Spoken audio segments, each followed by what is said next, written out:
भोजपुरी के सुपरस्टार खेसारी लाल की फिल्मों को आप सबने बहुत देखी होगी और खूब मनोरंजन किया होगा।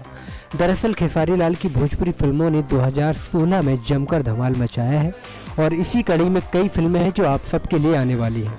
अब हम आपको बताएंगे खेसारी लाल की 2017 में आने वाली फिल्मों के बारे में। दरअसल खेसारी लाल की भोजपुरी फिल्मों की कड़ी में पहली फिल्म कभी खुशी कभी गम है। इस फिल्म में खेसारी के साथ अक्षरा सिंह और प्रियंका पंडित नजर आएंगी।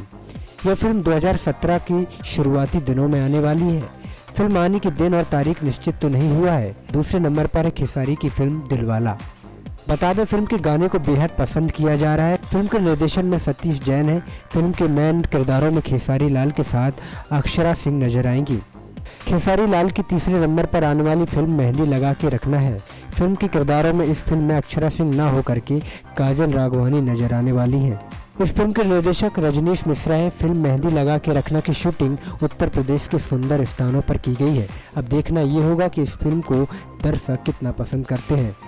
नेक्स्ट 9 न्यूज के लिए अनुज मिश्रा की रिपोर्ट।